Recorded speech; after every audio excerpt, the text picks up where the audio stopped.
Is your child struggling with meltdowns, focus issues, or sensory overload, and you're not sure what it means? These could be early signs of neurodivergence, and catching them early can make all the difference. In this video, you will learn exactly what to look for and how to lovingly support your child's unique journey. I have a free guide for you called the Cool and Connected Parent Starter Kit. Link in the description below. Hey, it's me. Wait, today we are talking about something really important. We are going to talk about what every parent should know about recognizing early signs of neurodivergence in their kids. This is one of the most requested videos that I have ever received. And so I'm really excited to share this information with you today. Now, if you're new here, welcome. I am a licensed professional counselor, and I make mental health content to help you thrive. If you want more mental health tips, please subscribe and click that notification bell. So why are we talking about neurodivergence? When I had my son, he was diagnosed with autism spectrum disorder and ADHD. He also has a few other things going on, but those are the big ones. And after his diagnosis, I realized that there were some things that I wish I would have known prior to his diagnosis that would have helped me understand him better and advocate for him earlier. And so I want to share those things with you today. You know, parenting is hard, right? Like when you bring your kiddo home from the hospital, you think, oh my gosh, how did I get this tiny human being into my house? You think, I just need to keep them alive. Make sure they eat. Make sure they sleep. Make sure they don't fall and hurt themselves. Make sure they get all of their shots, that they're meeting all of these milestones. And then as you go through the process of raising this little person, you realize there's a lot more to it than that. There's social stuff, emotional stuff, academic stuff. And then sometimes as parents, we start comparing our kiddos to the other kiddos. And we start to see that our kiddo might be doing things differently than other kiddos. Maybe they don't talk as early. Or maybe they don't make eye contact as much. Maybe they rock or spin or flap their hands. Maybe they are very sensitive to sounds or textures. Or they are not interested in the same things as other kids. And maybe we start to wonder, is there something wrong with my child? Is my child neurotypical? Am I doing something wrong as a parent? These are all questions that are normal to ask when we see that our kids are developing differently than other kids. But what I want to say is it's okay if your child is developing differently than other children. It's okay if your child does not want to do the same things as other children, or if they are learning things in a different way or at a different pace. Kids develop on their own timelines, and they can still hit the same milestones, even if they're doing it in a different way. Now, that doesn't mean that you shouldn't advocate for your child, because you definitely should. But what I'm saying is that there may be nothing wrong with your child. Your child may just be neurodivergent. Neurodivergence is when our brain works, feels, and develops differently than society expects us to. People who are neurodivergent can include people with ADHD, dyslexia, dyscalculia, dysgraphia, dysmorphia, dyslexia, autism spectrum disorder, among many others.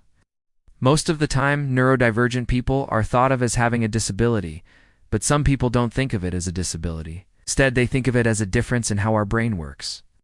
The word neurodivergence means that our brain is diverging from what society considers the norm. And I want to let you know that there is nothing wrong with diverging from the norm. There is nothing wrong with being neurodivergent. It means that you're just wired differently, and that's okay. Now, I want to share 5 things that I wish I knew before my son was diagnosed. Number 1, kids who are neurodivergent often have a lot to offer the world. Neurodivergence can actually be an asset. A lot of neurodivergent people are very creative, innovative, original thinkers. They're great problem solvers. They have unique perspectives on the world that can change the world. For example, many people with autism have a special interest in a certain area, and they become experts in that area. A lot of people with ADHD are very entrepreneurial. They're risk takers. They're innovators. They're also very passionate people. And so what I wish I had known was that being neurodivergent doesn't mean that my son is less than. It just means that he's different, and that he will probably face challenges in a society that was unbuilt for him. So I wish I could have known that sooner. Number 2, kids who are neurodivergent will face challenges. Our society isn't set up for neurodivergent kids. A lot of the things that we take for granted are challenging for neurodivergent kids. Things like making eye contact, sitting still, understanding social cues, speaking in a conventional way, listening while doing something else. All of these things are challenging for neurodivergent kids. So the second thing that I wish I knew was that my son will struggle with things that other kids will not struggle with, and that's okay. And if he struggles with those things, it doesn't mean that he's lazy. It doesn't mean that he's not trying. It just means that he's neurodivergent and that those things are hard for him. Number 3, being neurodivergent doesn't mean that your child is broken. As a society, we tend to pathologize or medicalize everything. When we see that someone is struggling, we tend to say, well, there must be something wrong with them. There must be something broken with them.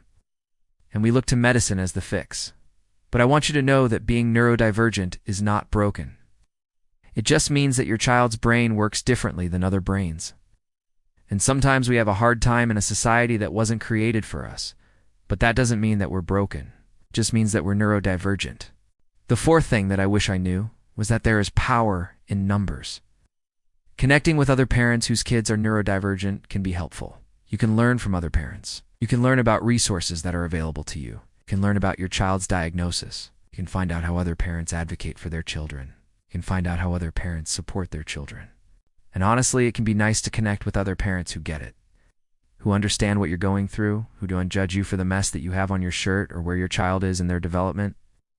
And lastly, number 5, know that you are a good parent.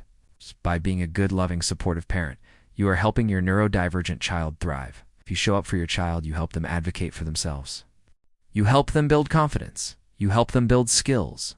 You help them learn how to navigate the world. You are doing a great job. Just because your child is neurodivergent doesn't mean that you're doing anything wrong. You are a good parent. And remember, I am rooting for you. I believe in you. I believe in your child. If this resonates, do not leave without grabbing your free copy of the Calm and Connected Parent Starter Kit. It's packed with calming routines, sensory-friendly tips and tools to help you parent with confidence and connection. Just click the link below. If you enjoyed this video, do not forget to like and share for more content like this. I hope that you have a wonderful day. I hope that you enjoyed this video. I hope that you will subscribe so you can get more tips on how to support your child emotionally, behaviorally, and mentally. Thanks for watching.